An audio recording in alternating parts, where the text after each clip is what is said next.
I'm Robert Cardoza, and you're watching On the Street. This is the intersection of business and politics. This is where we just give you the honest truth about what's going on. It's black and white. There's nothing coloring this thing, nothing favoring this one way or the other. It's just going to be the way it is. And you know what? The only place you can get this story is right here on the street. Now, I want to remind everybody you can follow me on Facebook, Google+, Twitter, LinkedIn. I encourage you to do that. Like me, tweet me, do all those things that you want to abuse the heck out of me. I don't care. I encourage you also to email me at robertcardozalive@gmail.com.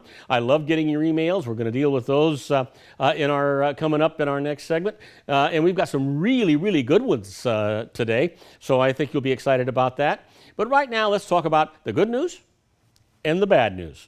Well, you know, the good news is the FAA finally cleared the new batteries that were developed for the 787 Dreamliner. Now, I got to tell you, that has got to be the most magnificent airplane you have ever thought to ride in. It has amenities like you couldn't believe. On the front end of that thing, it's like a private corporate jet. In the back end, you've got leg room, you've got amenities, you've got everything you can ever want to do. Things that used to be just exclusive for first-class passengers are standard there. And so that's exciting. The FAA has said, okay, these new batteries are going to work out great for this Dreamliner. Now, that's good news for Hughes. It's good news for the airlines because they spent billions and billions of dollars in research and development on this airplane. Did you know the wingspan of this airplane alone is, I believe it's something like 300 yards. 300 yards. That's 3 football fields. Can you imagine that? You know how many small airplanes you could land on something like that? It's unbelievable. Now, that is the good news. Phenomenal airplane. You talk about feeling like you're royalty. That's the place. But the bad news? Airlines are canceling those orders. You know why? Because the general public, who are going to be the ones that buy the tickets to get on those airplanes, aren't feeling so confident. They're saying to themselves, hey, okay, they fixed the batteries. Don't know how this bad battery got there to start with. But what else is going to go bad that they haven't learned about or haven't fixed yet? Or maybe they know and just haven't told us. Because it's a numbers game. It's all about these bean counters that say, what are the chances of this happening or that happening? I don't want to be on the airplane that they haven't really worked out all the bugs on. And that's the bad news about the Dreamliner. It's a great airplane, but people can lose confidence in those kinds of things very, very quickly. So you want to be careful. You know, it seems like this show is all about airplanes today. We started off with the F-35, and now we're at the 787 Dreamliner. And you've got to say to yourself, my goodness, what's going on? Well, you know what? I can tell you a little bit more bad news. And the bad news has nothing to do with the 787 Dreamliner. What it has to do with is that you and I, citizens, taxpayers, a member of 300 and probably now 60 million people in this country, have been lied to so much. We don't know what to believe. We don't know who to believe. And so we are absolutely skeptical about everything we hear. And you know what? I don't blame you. I'm with you. I have a real problem with just 500 people in Washington, D.C. Yeah? 535 people. That's the 435 members of the House of Representatives and the 100 members of the Senate. I am so tired of being lied to. I just assume, you know, it's that old joke, you can tell when a politician's lying, their lips move. Well, I really believe it. You know, I was so upset with John Boehner because of the stuff that I thought he was doing that was ridiculous, and then I got upset with Harry Reid on the other side of it because it doesn't seem like he's there to help his liberals. So we've got the Republicans that aren't being helped and aren't following John Boehner. We've got the Democrats that aren't being helped that aren't following Harry Reid. We've got Mitch McConnell, who is just like a clog in the wheel that gets in the way. We have a dysfunctional government, and I heard somebody once say they were even dysfunctional about the dysfunction.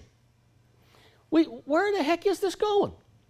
We could do so much better if only they would compromise and realize that both sides, all sides, agree on a portion of what's going on. They do. And the good news is if they would just pass laws on the things they agree upon, we could be headed out of this recession in such a strong way, you would say, my gosh, that wasn't so bad. But the bad news is they're not going to do that 60% or 70% that they agree on. They aren't going to do any of that stuff. I have a real problem, not because they're Republicans, but I have a real problem with any platform that doesn't represent the beliefs of the majority of the people. This is a government of, for, and by the people, not of, for, and by the legislators. This is the wrong way for us to go. So I want to encourage you right now, because you know what? We've got another cliff coming up. We've got another spending bill coming up. We've got the fiscal year coming up. We've got budgets for next year coming up. The budget that the Democrats put out yesterday, the Senate, the Republicans are just bombasting that thing. And of course, when the Republicans bring their budget in, it's going to get attacked by the other side.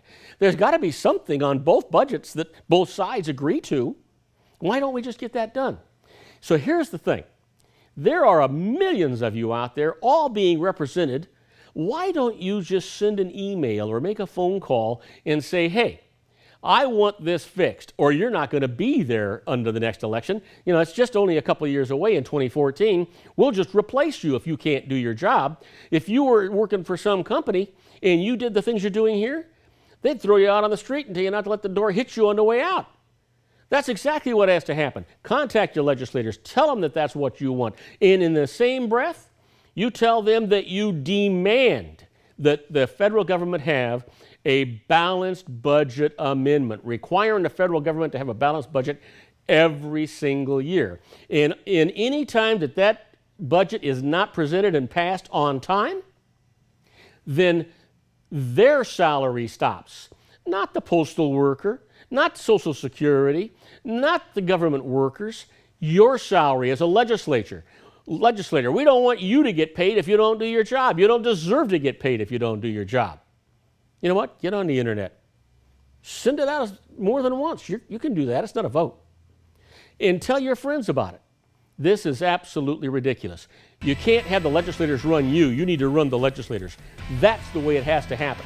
And you know what? I would be willing to bet you that you can't hear this anywhere else. I don't care if it's CNBC, ABC, Fox, anywhere. You're going to hear it only right here on the street. I want to remind you that you are watching On the Street, the intersection of business and politics. I'm Robert Cardoza.